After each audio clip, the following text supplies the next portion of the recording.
positive after a game versus when, like the other night, or at least at halftime, you're pretty harsh calling them soft. And I'm thinking back to like last year, like the Wake Forest loss was a big one. Everyone pointed to. You're positive after that one. That was kind of like a turning point. But there are other times when you called out, energy, effort, toughness, different things. So I'm kind of deciding how you decide when to be harsh versus positive in those moments. Well, first of all, I didn't call them soft at halftime. I said in certain situations they were playing soft. Mm-hmm. I didn't know you were in the locker room.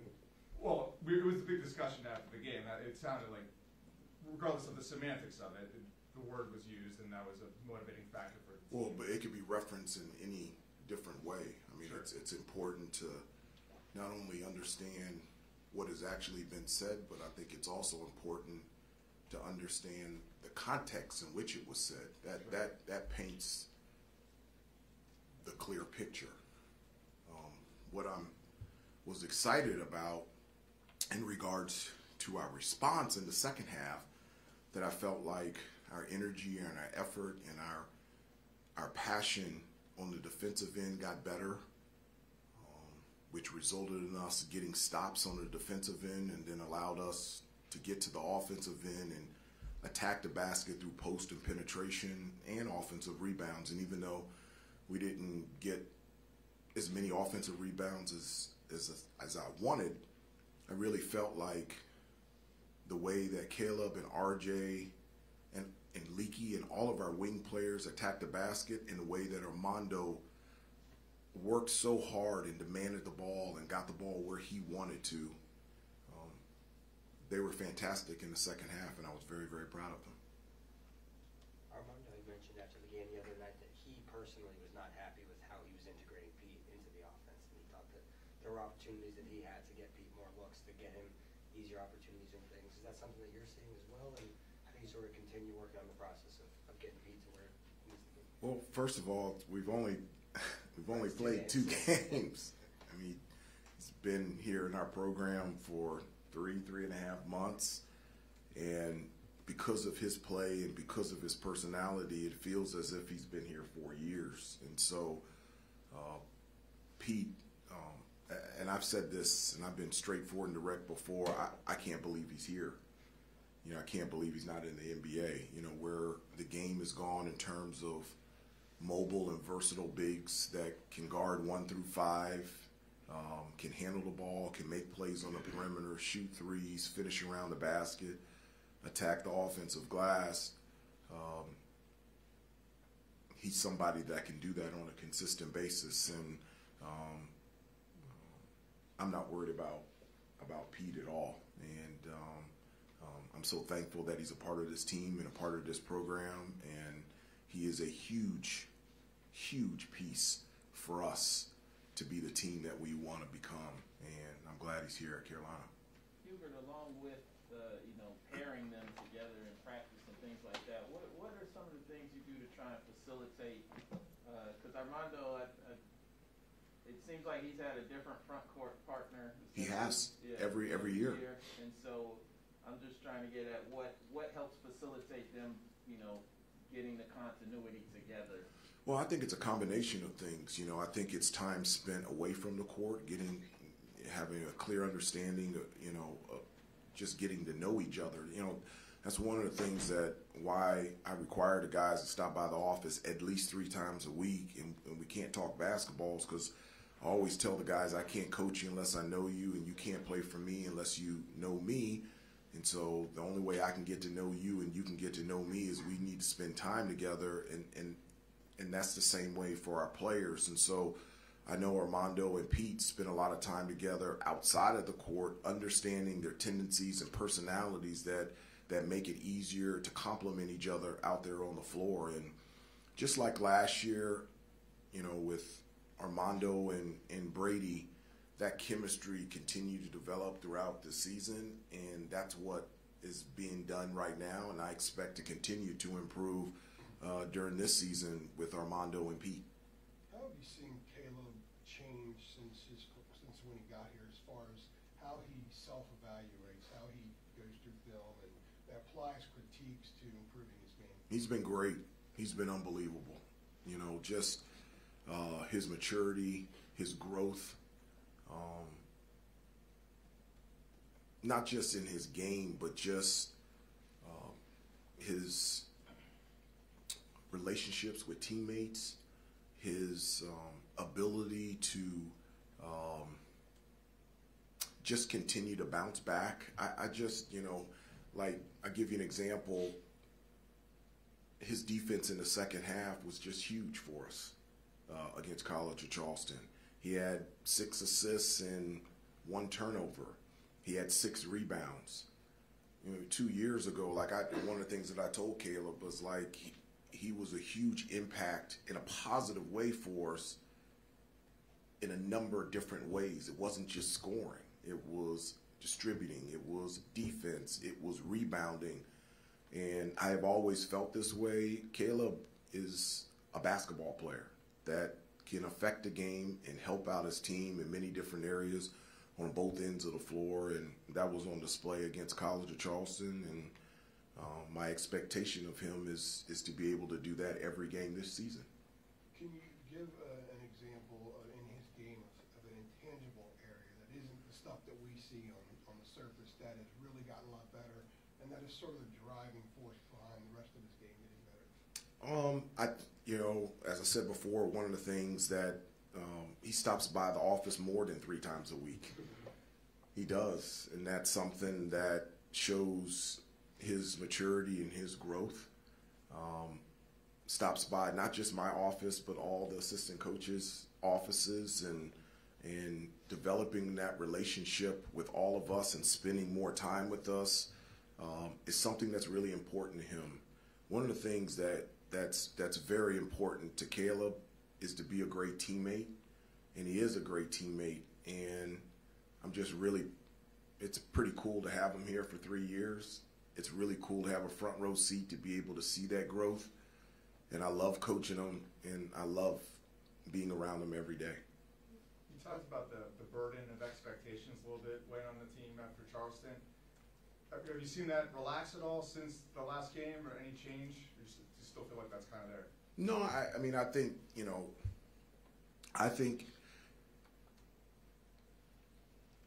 it's interesting. I was watching HBO a couple nights ago. It was a series with Bob Costas, and he was interviewing Doc Rivers, who I played with 3 years with the New York Knicks, and he was interviewing Doc Rivers, and one of the things that Doc was talking about is that in order to develop team, it has become more difficult because you have at times more people in the locker room than the 18 guys that are currently in the locker room, with the noise, with the voices, with the opinions from the phone, the family, and the friends. And so every year, I think that is always going to be an issue from the standpoint of turning down and turning off that noise from the phone, the family, and the friends, from the direction of criticism, and also from the direction of praise. And so I think that's something that every team is going to have to deal with and manage every year. And I feel like this group is in perfect position to be able to handle that, not only the right way, but a great way this entire season. I've heard the analogy too, like you climb the mountain, right, in sports all the way to the title game, and you can almost feel like you start there again at the next season, but you forget you have to start at the bottom. Like, do you kind of believe in that philosophy, and how do you kind of approach it? Well, we haven't spent hardly any time thinking or talking about last year. This is this year's team. I think I said it the last time that we were here. Like, one of the things that I've learned in my second year is that every year is different. And so this year's team is this year's team. And there's a process for us to become the team that we want to become. It takes time. It takes a lot of preparation and practice to become the best that we can be. And we have full understanding of that. And we understand that's where we want to be. We want to be playing our best towards the end of the season. To follow that up, Coach, going off of that first half performance against Charleston Southern, is that something you knew you would have to be prepared for, those type of efforts or lack thereof coming into the season because of all the hype coming in or whatever, and just knowing that they listen too much to the outside noise and let it get to them and not bring that full effort for a full 40 minutes? Well, the two games, UNCW and Charleston, I'm so thankful for playing those games because both of those teams and programs are absolutely unbelievable and great, and it's really got us to understand the importance of doing the little things that allow us and put us in a position to be successful, and that's rebounding. This is the first time since 2014 since we've been out-rebounded by back-to-back non-conference opponents. I think it was Butler and UCLA. And so, one of the foundation pieces for Carolina basketball has always been able to rebound the basketball, and I think we were number 2 in the country in terms of defensive rebounding. And so that's something that has really been brought to our attention and something that we've talked about, that we continue to address, and something that's going to change. Coach, I wanted to get some clarity on what's going on with Puff Johnson. It seems like he's been out for a while. Is there anything you can tell us about his status? Or? Yes, he practiced yesterday, limited reps. Today he's been given full go in terms of being able to practice fully. And my anticipation is for him to practice this entire week and be ready to go when we go out to Portland next week. Okay, thank you. Where did you come up with this idea, or was it something that Coach Smith did about the 3 times a week in the office? Where did you come up with that? I just made that one up. I'm sorry. No, no. Like when I was here at Carolina, we stopped by the office every day. Coach Smith and Coach Guthers never required us to stop by 3 times a week. So I was in the office every day. I was taking naps, eating lunch, playing video games, talking to the coaches. All of us, that's where we hung out. It's different now. And so one of the things that is important is not, I always tell the guys that I have got to teach you more than just basketball. And so I tell these guys over and over again, the best way to communicate is face-to-face. It's not through direct messaging or texting or emailing. It is face-to-face conversations. And that's something that I just really enjoy in my job. And so I require them to stop by 3 times a week so that they can get in the habit of understanding the importance and in the enjoyment of being able to speak face-to-face with each other. A couple of the things you mentioned, whether it was Doc talking about more than 18 people in the room or starting over every year, is college basketball a little bit more like it was when you were in the like the pros were when you were playing now than it was when you were playing college basketball? Not at all. It hasn't changed. No, the pros are the pros. I mean, college basketball is, with the exception of cell phones, you're dealing with kids. You're teaching, you're coaching, you're spending time with, you're developing relationships with kids, and they're really talented, they're really gifted, they're 6'10", but they're still 18, 19-year-old kids. And I understand what my job is, and my job is to help them and to encourage them and to coach them and to love them and to support them and to give them everything that we can give them here. One of the things that I always say is college is like bowling with bumpers. Just making sure that they don't roll any gutter balls so that when they get out into the real world, they're not only ready to survive, they're ready to thrive. And it's a great position to be in, and it's a position that is that we all are very humbled and thankful to be in this position. Hubert, going back to rebounding, are you putting lids on top of the rims now? No, I like when the ball goes in. Is it a matter of emphasis through words, or is it through drills? How do you feel like you go about changing that? Well, it is, I don't think I can emphasize it anymore. I don't think I could have emphasized it anymore before we played UNCW and also College of Charleston.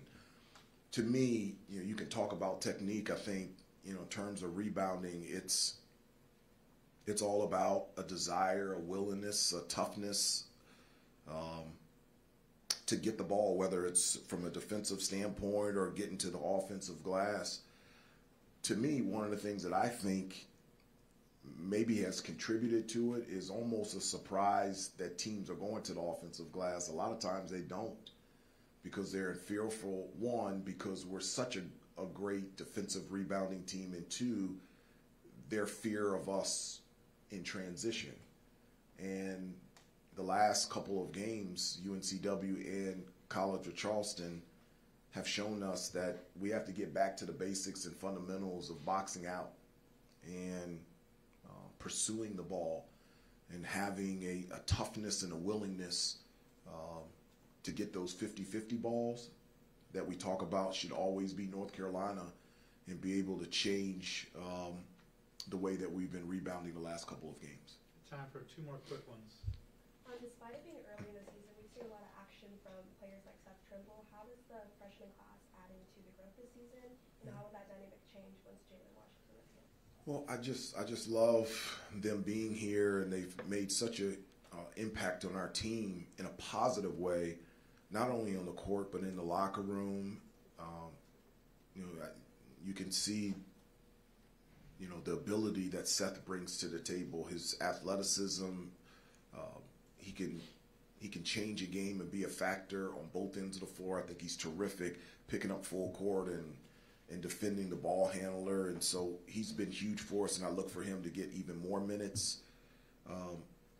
Tyler Nickel, his ability to shoot the basketball, be in the right spots, make the right plays. As a freshman, I wasn't even ready to be in this position that Seth and Tyler and Will are in, and Will continues to improve, Shaver continues to improve, and I look for him to have time out there on the floor to help us, because I really believe his size and his skill can help us. And Jalen is getting really close. He's been practicing with us. Last week was the first time that he could do full court activities in practice, and I think right after the games in Portland, I think it could be an opportunity for Jalen to be full go in terms of putting him out there during the game as well. One last one. I got one. I don't want to waste on this, but UNC football, Coastal Champions. I was wondering your thoughts on that. If you're a big fan of the football team, I'm a huge football fan. I love college football. I love UNC football. I love Coach Brown. I'm so proud of him, his staff, his players. I sent him a text this morning and just told him how happy I was for him, for his staff, and for his players. One of the things that brings joy to my heart is see kids with a smile on their face. And so after they beat an unbelievable Wake Forest team this past weekend, just watching it on TV and just seeing the hugs and the happy tears and the excitement from all of those kids, it was just really cool. One of the things that we always talk about to the players all the time is a great characteristic of anybody is to be able to celebrate the success of others.